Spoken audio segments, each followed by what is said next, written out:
saniyə, mən çox üzr istəyirəm. 7 kökarxa Bakılı olaraq mən bu baş verənlərə baxıb sadəcə utanıram. Vallahi. Tarix atam, sən illərlə Bakıda yaşamış, görmüş adamsan. Biz Erməniyə yer açdıq Bakıda.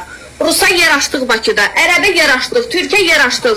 Hamıya yer açdıq. Bir dənə özümüz kimlər oldu. Vallahi. Bakıdan girdi 20 yanvarda. Deməli xanım. Erməni əgər, mən çox üzr istəyirəm, deyim düşürəm aşağı, çox üzr istəyirəm. Erməni əgər Qarabağdan yox, Xəzərdən Bakıya girsəydi, bu dəqiqə mən 7 kökarxa əvəcdadı Bakıdan olan Bakılılardan olaraq deyirəm ha. Bu dəqiqə biz özümüz qaçqınıydı. Qaçqın sözünü dilimizə gətirməydik. Bakılı olaraq. Birincisi, heç kim ümumi danışa bilməz. Yaşı başı olmuş, ali savad almış, əlinə mikrofon almış insan kimliyindən asılı olmayaraq bu ölkədə heç kim ümumi danışa bilməz. Mən bir Bakılı olaraq Qarabağlılara deyirəm ki, belə gözümüz üstə yerimiz var. Bakı heç kimin dədəsinin deyil, heç kim Bakının adından danışa bilməz. Mən ürəyim istəyib getdim Laçına baxdım, tarifi ürəyim qəşiş elədi. Dedim ay Allah, kaş mənim burada evim olaydı. Bakılar mənə gəlib deyəcək ki, sən Bakılsan kimlara?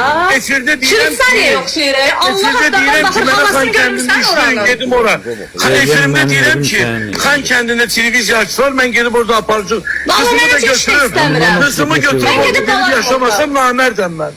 Öz hesabıma, öz pulumla ev alıb mən gedib qalıb vururum. Cənnətdir. Keçən illəri Bəhram Bağırzadə çıxdı, rayonlar gəlib Bakıya, mən çıxdım efirdə. O da böyük səhvdir, ümumi danışmaq olmaz. Bakı benim sənin atovun evidir.